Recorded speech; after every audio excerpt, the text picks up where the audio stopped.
Hello friends, welcome to smart GS academy. Friends, आज की इस वीडियो में हम भारत की प्रमुख समितियां और आयोग को पढ़ने वाले हैं।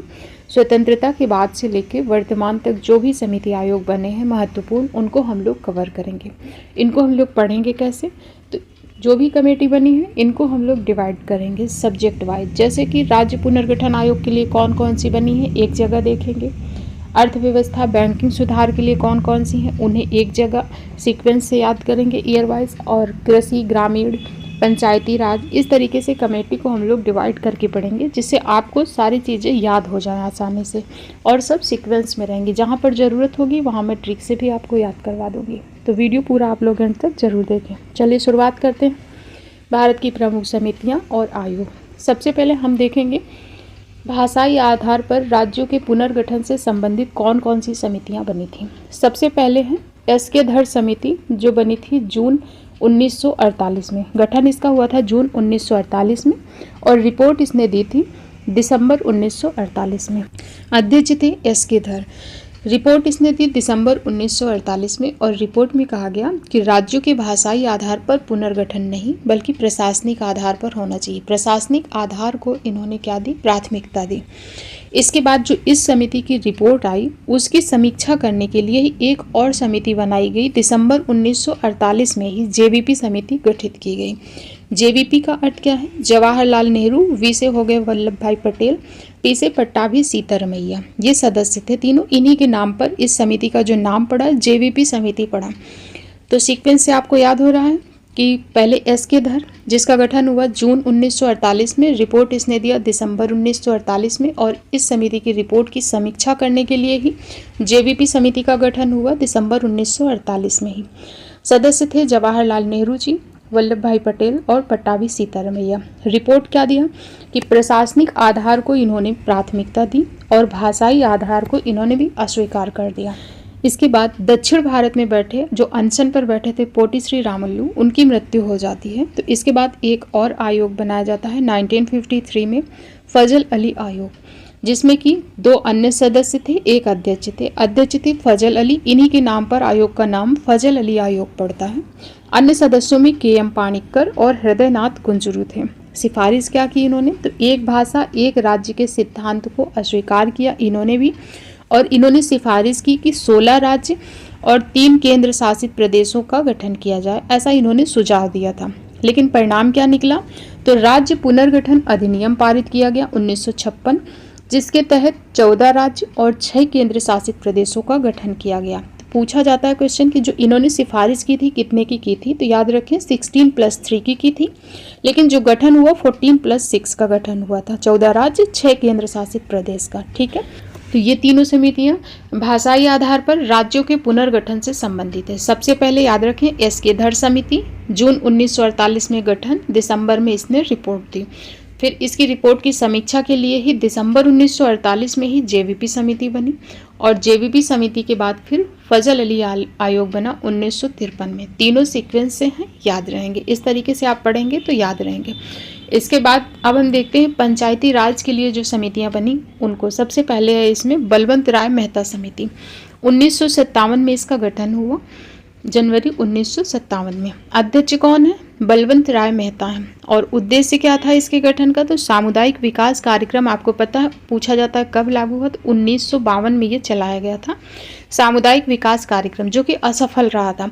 तो इसकी असफलता के क्या कारण थे उसकी जांच करने के लिए, उसकी समीक्षा करने के लिए बलवंत राय मेहता समिति का गठन किया गया था। सिफारिश क्या की थी इन्होंने, तो 3 स्तर पर पंचायती राज व्यवस्था लागू की जाए, इन्होंने सिफारिश की थी। ग्राम स्तर, पंचायत समिति और जिला परिषद, 3 स्तर इन्होंने बताए थे। तो इसको अगर हम याद करना चाहें तो याद कर सकते हैं ट्रिक से भी कि पंचायती राज से संबंधित है बलवंत राय मेहता समिति।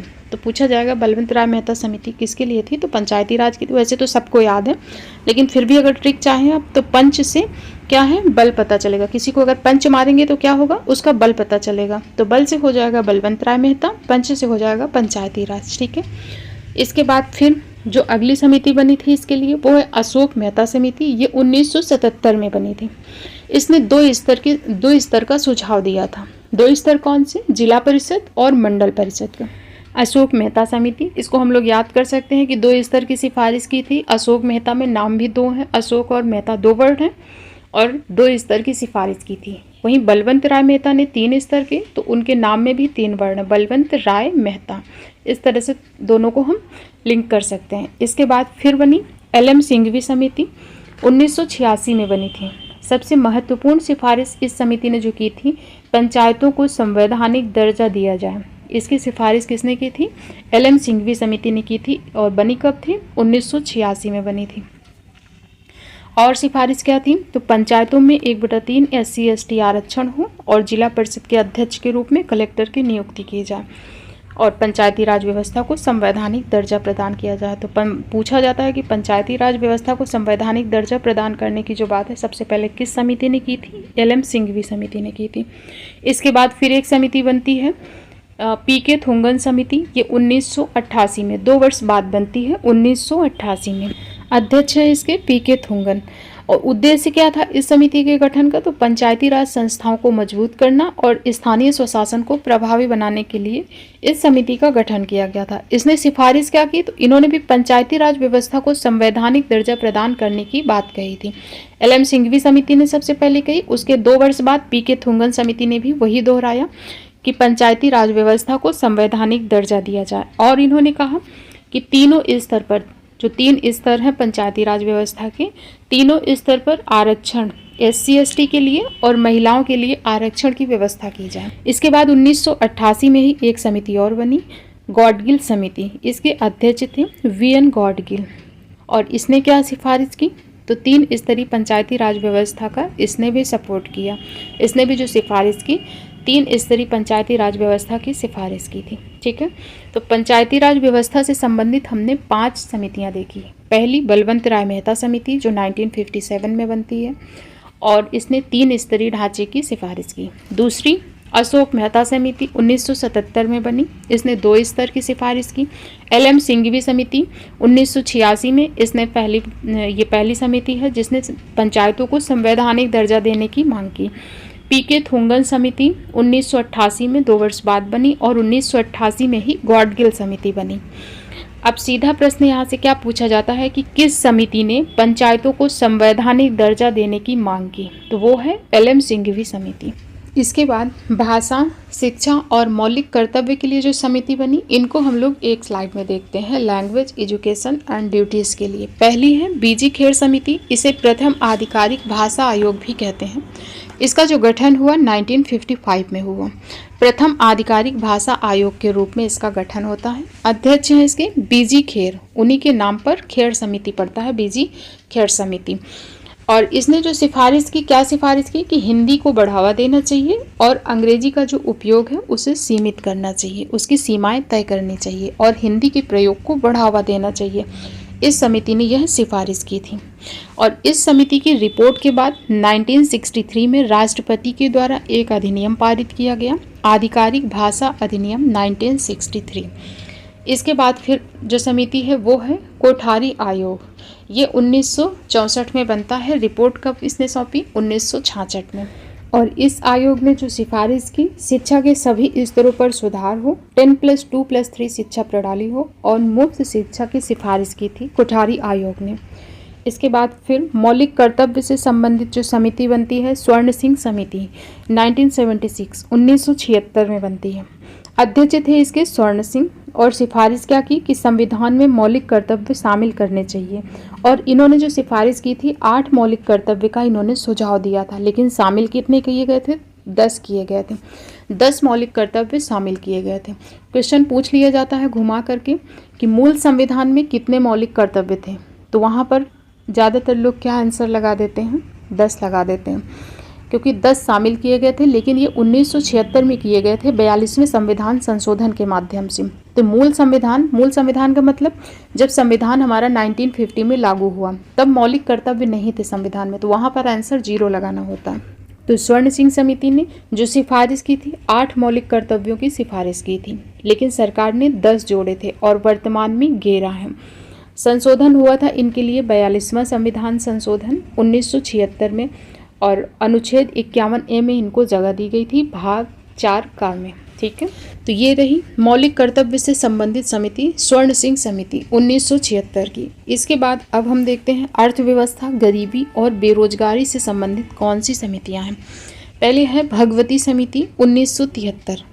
अध्यक्ष हैं इसके जगदीश भगवती, और इसका उद्देश्य क्या था गठन का, तो बेरोजगारी की समस्या की समीक्षा करने के लिए इस समिति का गठन किया गया था, भगवती समिति का। इसके बाद फिर गरीबी मापन के लिए बनती है लकड़वाला समिति 1989 में। अध्यक्ष है इसके डीटी लकड़वाला। सिफारिश इन्होंने क्या किया कि कैलोरी आधारित पद्धति का उपयोग करना चाहिए और शहरी और ग्रामीण क्षेत्रों के लिए अलग अलग गरीबी रेखा होनी चाहिए, ये सिफारिश की थी लकड़वाला समिति ने। अगर आपको नहीं याद होता है कि लकड़वाला समिति का गठन किसके लिए हुआ था, तो आप लिंक कर सकते हैं। लकड़वाला में लकड़ी लिंक हो रहा है, और लकड़ी में खाना कौन बनाता है, गरीब लोग बनाते हैं। ऐसा हमें सिर्फ लिंक करना है कि गरीब लोग क्या करते हैं, उनके पास गैस नहीं होती तो वो लकड़ी में खाना बनाते हैं। तो गरीबी उन्मूलन से संबंधित है लकड़वाला समिति, ऐसे हम लिंक कर सकते हैं। ठीक है। इसके बाद फिर कृषि और ग्रामीण विकास के लिए कौन सी समिति बनी। पहली है भानु प्रताप समिति 1964 में बनती है, भानु प्रताप समिति, और ये कृषि क्षेत्र में सुधार और उत्पादकता बढ़ाने से संबंधित थी। इसका उद्देश्य क्या था, कृषि क्षेत्र में सुधार हो और उत्पादकता बढ़े, उससे संबंधित थी भानु प्रताप समिति। इसके बाद एक और बनती है दंतवाला समिति, और 1978 में बनी थी। ब्लॉक स्तर पर नियोजन की सिफारिश की थी दंतवाला समिति ने। इसके बाद फिर बनती है शिवरामन समिति 1979 में बनती है। अध्यक्ष थे इसके बी शिवरामन, और उद्देश्य क्या था, ग्रामीण ऋण की समीक्षा करने के लिए समिति का गठन होता है। महत्वपूर्ण परिणाम क्या निकलता है, सिफारिश, तो नाबार्ड की स्थापना होती है। पूछा जाता है कि नाबार्ड की स्थापना किस समिति की सिफारिश पर हुई थी। शिवरमन समिति की सिफारिश पर नाबार्ड की स्थापना 12 जुलाई 1982 को हुई थी। इसके बाद बैंकिंग और कर सुधार से संबंधित जो समितियां हैं उन्हें देखते हैं। पहली है राजा चिलैया समिति 1991 में बनती है, राजा चिलैया समिति, और इसके जो अध्यक्ष हैं वो राजा चिलैया ही हैं। कर सुधारों की समीक्षा करना इस समिति का भी उद्देश्य था। इसको याद कैसे कर सकते हैं, जो चीज़ लिंक हो रही है उनको मैं बताती चल रही हूँ, आप लोग याद करते चलें। जैसे राजा चिलैया किससे संबंधित है, कर सुधारों से। तो इसमें राजा चिलैया समिति में राजा लें अगर, और राजा लोग क्या करते थे, हिस्ट्री में हमने पढ़ा है कर लगाते थे, है ना। राजा लोग कर लगाते थे तो जनता चिल्लाती थी, ऐसे है ना। तो जनता चिल्लाते से चिलैया हो जाएगा, राजा लोग कर लगाते हैं, तो कर सुधारों की समीक्षा करने के लिए इस समिति का गठन हुआ था। और इसके बाद फिर बनती है नरसिम्हम समिति, ये भी 1991 में इसका गठन हुआ था। ये दो समिति बनी थी, जो नरसिम्हम समिति है पहली और दूसरी, फर्स्ट और सेकंड। तो फर्स्ट जो बनी है 1991 में, और बैंकिंग सुधार के लिए ही बनी थी। इसको भी हम लोग लिंक करके याद कर सकते हैं, जैसे कि नरसिंह, नरसिंह में क्या है, नर भी है और सिंह भी है। अगर नर और सिंह दोनों की इंसान के अंदर शक्तियां हो तो क्या हो, वह किंग बन जाएगा। किंग से बैंकिंग हो जाएगा, नरसिंह से नरसिम्हम हो जाएगा, ऐसे लिंक हो जाएगा। फिर सेकंड नरसिम्हम समिति, ये 1998 में बनी थी। पहली 1991 में, दूसरी 1998 में। इसका भी उद्देश्य क्या है, इसका भी उद्देश्य बैंकिंग सुधार से ही यह भी संबंधित थी। तो अंतर क्या याद रखना है कि नरसिम्हम बैंकिंग सुधार के लिए है, और जो राजा चिलैया समिति है वो कर सुधार के लिए, क्योंकि राजा लोग कर लगाते थे, है ना। तो राजा चिलैया समिति कर सुधार से संबंधित थी, और नरसिम्हम समिति जो दोनों बनी है फर्स्ट और सेकंड, दोनों ही बैंकिंग सुधार से संबंधित है। इसके बाद वित्तीय बाजार और बीमा क्षेत्र से कौन सी हैं, तो है मल्होत्रा समिति, 1993 में इसका गठन हुआ, और बीमा क्षेत्र में सुधार करने के लिए इसका गठन हुआ था। सिफारिश क्या की थी इन्होंने कि निजी कंपनियों को प्रवेश की अनुमति दे दी थी, और परिणाम क्या निकलता है, तो IRDA इरडा की स्थापना होती है इसी समिति की सिफारिश पर। फिर है JR वर्मा समिति, यह 1998 में बनी थी। विषय है कि शेयर बाजार और पूंजी बाजार में सुधार और पारदर्शिता लाई जाए, उसके लिए JR वर्मा समिति का गठन हुआ था, जिसके अध्यक्ष थे JR वर्मा। फिर है रघुराजन समिति, जो 2007 में बनी थी। विषय है वित्तीय क्षेत्र में सुधार और समावेशन। तो आपको यहाँ से क्या याद रखना है, जो एग्जाम पॉइंट है यहाँ से पूछा जाता है कि इरडा की स्थापना किस समिति की सिफारिश पर हुई थी। तो याद रखिए मल्होत्रा समिति की सिफारिश पर हुई थी। जो मोस्ट इम्पॉर्टेंट पॉइंट हैं जहाँ से क्वेश्चन पूछे गए हैं उसको मैंने इसमें लिख दिया है। तो आप लोग याद रखें कि यहाँ से क्वेश्चन पूछा गया है, इसका मतलब क्या है कि इस पॉइंट से क्वेश्चन बन चुका है। फिर है केंद्र राज्य संबंध और चुनाव से संबंधित कौन कौन सी समितियां बनी थी। पहली है के संथानम समिति, 1962 में इसका गठन हुआ था। ये भ्रष्टाचार विरोधी समिति है, अध्यक्ष है के संथानम। परिणाम क्या निकला, सीवीसी, फुल फॉर्म है इसकी केंद्रीय सतर्कता आयोग का गठन हुआ। पूछा जाता है केंद्रीय सतर्कता आयोग का गठन, तो के संथानम समिति की सिफारिश पर। फिर है सरकारिया आयोग, मोस्ट इम्पॉर्टेंट है, बहुत बार क्वेश्चन बना है इससे। 1983 में इसका गठन हुआ था और विषय केंद्र राज्य संबंध से संबंधित है सरकारिया आयोग। सिफारिश क्या थी, तो सहकारी संघवाद की सिफारिश की थी किसने, सरकारिया आयोग ने। ठीक है, अध्यक्ष कौन थे, जस्टिस आर.एस. सरकारिया। 1983 में गठन याद रखें, क्यों हुआ था, तो केंद्र राज्य संबंधों की समीक्षा करने के लिए सिफारिश, सहकारी संघवाद को मजबूत करने की सिफारिश की और केंद्र और राज्यों के बीच संतुलित वितरण हो, बेहतर समन्वय हो और सहयोग हो, यह सिफारिश की थी सरकारिया आयोग ने। फिर है दिनेश गोस्वामी समिति, 1990 में बनती है और यह चुनाव सुधार से संबंधित है, दिनेश गोस्वामी समिति। ठीक है, अध्यक्ष हैं दिनेश गोस्वामी और इन्होंने सिफारिश की कि ईवीएम का उपयोग हो और दल बदल कानून लागू किया जाए। सिफारिश किसने की, दिनेश गोस्वामी समिति ने। फिर 3 वर्ष बाद बनती है एन.एन. वोहरा समिति, अध्यक्ष हैं इसके एन.एन. वोहरा। गठन हुआ था 1993 में। सिफारिश की थी कि नेताओं और अपराधियों के गठजोड़ को तोड़ना चाहिए, इसकी सिफारिश की एन.एन. वोहरा समिति ने की थी। एग्जाम पॉइंट आपको क्या याद रखना है, जो यहाँ से क्वेश्चन पूछे गए हैं, पूछा गया है कि सीवीसी का गठन किस समिति की सिफारिश पर, तो संथानम समिति की सिफारिश पर। सरकारिया आयोग किसके लिए था, केंद्र राज्य संबंध के लिए था। ये यहाँ से क्वेश्चन पूछे गए हैं। इसके बाद फिर पर्यावरण और नए राज्य से संबंधित कौन सी समिति है उसे देखते हैं। पहली है श्री कृष्णा समिति, जो 2010 में बनती है। जांच किसने की थी कि अलग तेलंगाना राज्य की जो मांग थी वो सही है या गलत है, इसकी जांच की थी। परिणाम क्या निकला, 2014 में तेलंगाना राज्य का गठन हुआ। इसके बाद फिर है गॉडगिल आयोग, ये 2011 में बना। इसके पहले हमने एक पढ़ा है गॉडगिल समिति, जो पंचायती राज व्यवस्था से संबंधित थी, 1988 में बनी थी। ठीक है, और यह गॉडगिल आयोग दूसरा है, 2011 में बनता है। और रिपोर्ट इसने कब दी थी, बना तो 2010 में था, रिपोर्ट दी थी इसने 2011 में। अध्यक्ष है इसके माधव गॉडगिल। उद्देश्य था इसका पश्चिमी घाट पारिस्थितिकी की जांच करना और सिफारिश क्या की इसने कि पश्चिमी घाट को पारिस्थितिकी एवं संवेदनशील क्षेत्र घोषित करना चाहिए। गॉडगिल आयोग ने यह सिफारिश की थी। इसके बाद फिर है कस्तूरी रंगन समिति, जो 2013 में बनी थी।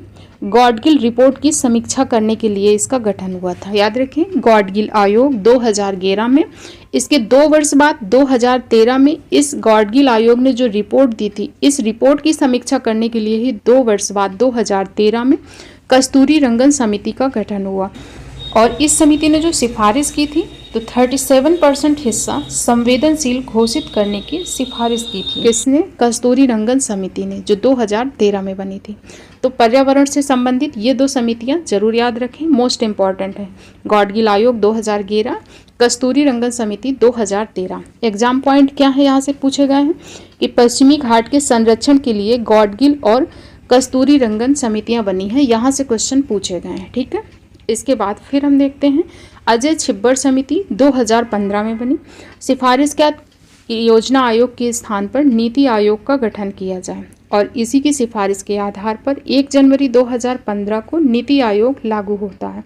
नीति आयोग लागू होता है कब, 1 जनवरी 2015 को। तो पूछा जाता है नीति आयोग का गठन किस समिति की रूपरेखा पर या सिफारिश पर आधारित था, तो अजय छिब्बर समिति की सिफारिश पर आधारित था। इसके बाद कुछ और अन्य समितियां हैं, इन्हें भी देखते हैं। एक है नानावटी आयोग, जिसका गठन हुआ था वर्ष 2000 में। अध्यक्ष इसके थे न्यायमूर्ति जी.टी. नानावटी। उद्देश्य क्या था, किस लिए इसका गठन हुआ था, तो 1984 के सिख विरोधी दंगों की जांच करने के लिए इसका गठन हुआ था। याद कैसे रखेंगे इसको, तो नानावटी में क्या है, नाना है, और नाना लोग क्या देते हैं बच्चों को, सीख देते हैं, अच्छी अच्छी सीख देते हैं ना, सीख से सीख हो जाएगा कि नानावटी आयोग का जो गठन हुआ था वो किस लिए हुआ था, तो सिख विरोधी दंगों की जांच करने के लिए गठन हुआ था। और कब हुआ था, तो 2000 में इसका गठन हुआ था। इसने रिपोर्ट दी थी 2005 में। भारत सरकार द्वारा ऑपरेशन ब्लू स्टार चलाया गया था 1984 में, जिसमें भारतीय सेना द्वारा स्वर्ण मंदिर में उग्रवादियों के खिलाफ कार्यवाही की गई थी, जिससे सिख समुदाय में असंतोष फैल गया था, जिसमें इंदिरा गांधी के जो बॉडीगार्ड थे सिख थे, तो इन्होंने इंदिरा गांधी जी की हत्या कर दी थी और 1984 में हत्या के बाद यह आयोग बना था। इसने क्या कहा कि यह सब प्रशासनिक विफलता के कारण हुआ था, जो भी हुआ सब किस लिए हुआ, प्रशासनिक विफलता के कारण हुआ था। ये हुआ नानावटी आयोग। फिर दूसरा है नानावटी शाह आयोग। एक है सिर्फ नानावटी आयोग जो 2000 में गठित किया गया था, और नानावटी शाह आयोग ये 2002 में इसका गठन हुआ था। अध्यक्ष इसके भी जीटी नानावटी थे और बाद में इसका विलय शाह आयोग में कर दिया जाता है। और शाह आयोग के जो अध्यक्ष थे अक्षय मेहता थे। तो पहले नानावटी आयोग के नाम से जाना गया, बाद में नानावटी शाह आयोग के नाम से जाना गया। गठन 2002। उद्देश्य क्या था इस आयोग के गठन का, तो गोधरा ट्रेन अग्निकांड के बाद गुजरात दंगों की जांच के लिए इसका गठन हुआ था। इसने रिपोर्ट कब सौंपी, गठन तो 2002 में हुआ, रिपोर्ट 2014 में दी थी। इसको हम लोग याद कर सकते हैं कि आपसे पूछा जाएगा एग्जाम में, नानावटी शाह आयोग का गठन किस लिए हुआ था, तो किससे संबंधित है, तो इसमें क्या है, नाना है। नानावटी आयोग में क्या है, नाना, और नाना की गोद में बच्चे खेलते हैं। बच्चे कहाँ खेलते हैं, नाना की गोद में खेलते हैं। गोद से हो जाएगा गोधरा ट्रेन अग्निकांड, जो नानावटी शाह आयोग। ठीक है, इसके पहले हमने नानावटी आयोग को याद किया था कैसे, कि नाना बच्चों को सीख देते हैं, सीख से सिख विरोधी दंगों की जांच। इसके बाद एक समिति है विजय केलकर समिति। इसका गठन 2002 में हुआ। अध्यक्ष विजय केलकर। उद्देश्य था कर सुधार और जीएसटी की सिफारिश की थी इस समिति ने। याद कैसे करेंगे, ट्रिक है केल कर। केल कर में क्या है, केल और कर दोनों को अलग कर दे तो केल हो गया, कर हो गया। तो इसके नाम में ही छुपा है कि किसके लिए थी, ये कर सुधार से संबंधित थी। केल कर में कर लिखा हुआ है, तो कर सुधार के लिए थी केलकर समिति। इसके बाद एक आयोग है जो आज़ादी के पहले का है लेकिन इम्पॉर्टेंट है, यहाँ से क्वेश्चन पूछे जाते हैं। हिल्टन यंग आयोग। हिल्टन यंग आयोग गठन हुआ था 1926 में। अध्यक्ष इसके थे हिल्टन यंग, और इन्होंने रिपोर्ट में क्या कहा था कि आरबीआई की स्थापना होनी चाहिए, इसकी सिफारिश की थी इस आयोग ने। स्थापना आरबीआई की कब हुई, 1 अप्रैल 1935 को हुई थी। पूछा जाता है आरबीआई की स्थापना किस समिति की सिफारिश पर हुई थी, तो हिल्टन यंग समिति की सिफारिश पर हुई थी।